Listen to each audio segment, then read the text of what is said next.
Bonjour, aujourd'hui je vous propose d'étudier la distinction entre ce qui est légal et ce qui est légitime, c'est-à-dire de voir le droit positif et le droit naturel. Et c'est à travers l'exemple d'Antigone de Sophocle que je voudrais que vous preniez conscience de cette grande distinction entre le légal et le légitime, sachant que tous deux ont pour origine la même racine commune, lex legis en latin qui signifie loi. Donc qu'est-ce qui permet de distinguer ce qui est légal et ce qui est légitime? Je vous lis un passage de Sophocle, donc d'Antigone. Le cœur, c'est donc le cœur qui parle. Il est bien des merveilles en ce monde, et il n'en est pas de plus grande que l'homme.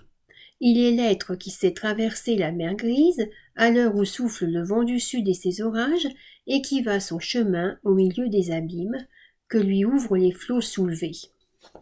Qu'est-ce que ça veut dire? Qu'est-ce que véritablement Sophocle entend quand il nous dit que l'homme est la chose la plus grande et la plus merveilleuse du monde? En réalité, ce dont il essaye de nous faire prendre conscience, c'est que l'homme doit inventer le sens de son existence. L'homme, effectivement, se trouve seul, obligé d'inventer, on pourrait presque dire, sa propre route. Et Sophocle laisse en même temps entendre, comme on l'a vu à travers ces quelques lignes, que l'homme peut choisir entre deux routes, celle du bien ou celle du mal.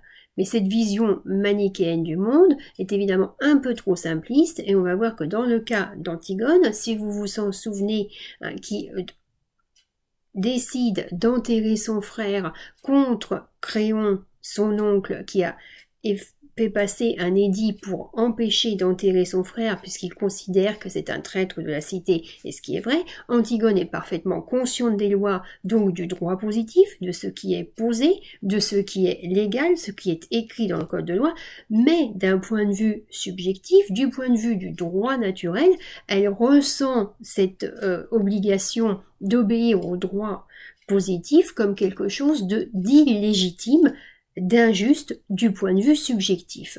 Donc si on reprend effectivement cette étude, on s'aperçoit bien que dans cette tragédie, et en reprenant le texte que l'on a sous les yeux, Créon, en refusant de rendre les honneurs funéraires à son frère, montre bien à quel point Antigone va obéir, mais elle va obéir à une loi non écrite, une loi qui se situe à l'intérieur finalement d'elle-même, et on peut même se demander si c'est pas une loi religieuse plus forte que tout.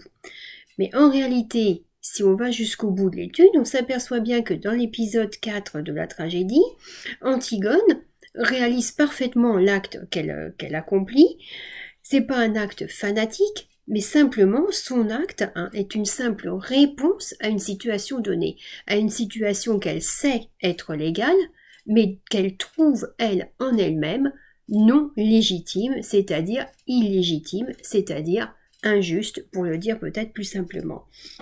Et c'est là justement qu'on voit que Antigone n'est pas le jouet du destin, mais qu'elle fait son destin, c'est-à-dire qu'elle est totalement responsable de ses choix, et responsable dans une totale solitude. Elle se retrouve seule face à son choix, seule face à sa décision de refuser d'appliquer une loi dont elle sait qu'elle est légale au profit de quelque chose qu'elle juge, elle, être, de son point de vue, parfaitement légitime. Et c'est en ce sens que ce personnage que Antigone représente une véritable tragédie. C'est ici que se trouve le tragique. On sait en effet que les lois de la cité permettent à la communauté humaine d'exister, même si la tragédie d'Antigone montre que ces lois ne sont justement pas des absolus.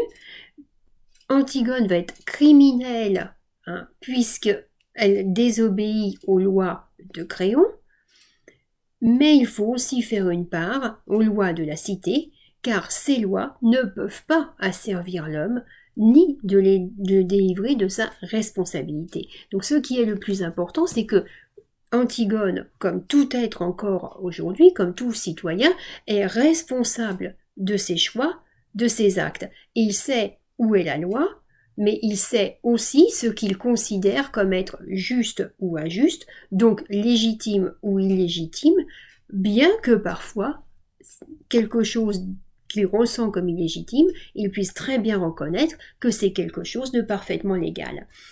Ce choix, donc, il doit être opéré par chacun d'entre nous, même si Antigone représente véritablement le personnage le plus représentatif de ce choix. Ce choix comporte toujours un risque, celui de l'individu, ici évidemment criminel, qui défie aussi bien les dieux que les hommes et qui va perdre toute forme de piété.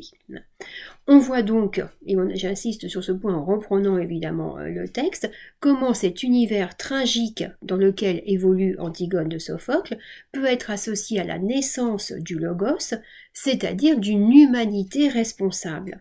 C'est-à-dire que non seulement Antigone est responsable de ses actes, mais ce qu'il faut comprendre aussi, et on peut dire que Sophocle anticipe sur ce que l'on retrouvera ensuite, éventuellement même chez Sartre, c'est que non seulement en agissant, je suis responsable de ce que je fais, de ce que je suis, mais par mes choix, par mes actes, je suis aussi responsable de l'humanité tout entière.